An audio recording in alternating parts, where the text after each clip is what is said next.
बिस्मिल्लाहिर्रहमानिर्रहीम अस्सलाम वालेकुम खुश आमदीद तुहद बे एक लट सान यूट्यूब चैनल पे ये जन नाव cook with Ambreen sun अजिच recipe मोंग दाल तो ठूल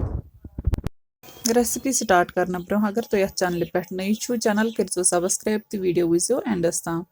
चलो करो अजिच रेसिपी स्टार्ट ये मे लगभग निमुत 1.5 कप मोंग तो छोल मे थमित वजन अत नो मे मोंग ज्यादा छोल निमस कम पहमत थे मे वजन लगभग 2 घंटे ब्रो तो वन त्रो ये प्रेशर कुकरस मज बे त्रोस आब त्रोस अत सठा अत दोयम रस लागुन कह अत गो रस पोषुन बे त्रोस अत मज नून नून चमच बे त्रोस मरचवांगन चमच बे त्रोस बदियान चमच 2 लिद्रि चमच ओड बे त्रोस जीर चमच ओड तो बे त्रोस रोहन पेस्ट चमच तो थवोस ढक्कन बंद दिमोस 3 पेठ 4 स्टीम तामत यीतिस कालस मोंग दाल पाक लगे तीतिस कालस बनावो अत खतर तड़क ये नु मे तेलस मज करो गंड फ्राई गंड कर असल गोल्डन ब्राउन फ्राई गंड गो ये फ्राई तो अत मज त्रोस मरचवांगन चमच 1.5 बे थोस गैस फ्लेम लो बे त्रोस अथ आब कतर ताकि मरचवांगन दजन कह अत करो तोताम थो मिक्स करान योताम अत यह आब अत त्रो यह श्रेप तो तेल नेरस नबर तड़क गो ये रेडी दाल तु हुप रेडी गम सो नेम वन त्रो यह तड़क दाल मज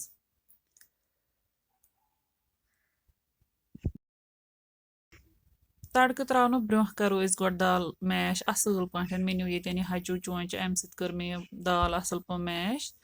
अत लगन 1-2 मिनट मैश करनस तो मैश कर मगर ज़रूरी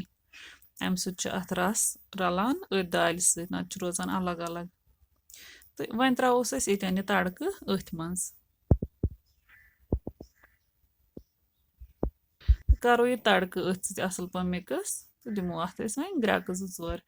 यपर नी मे वन ठूल नी मे 4 ये ठूलन मज त्रो नुन रचना बे त्रोस मरचवांगन रचना बे त्रोस ब्लैक पेपर पाउडर बे त्रोस जीर चमच ओड दिमो असल पे छोक तो करो यम ठूल वन फ्राई असल पे फ्राई करें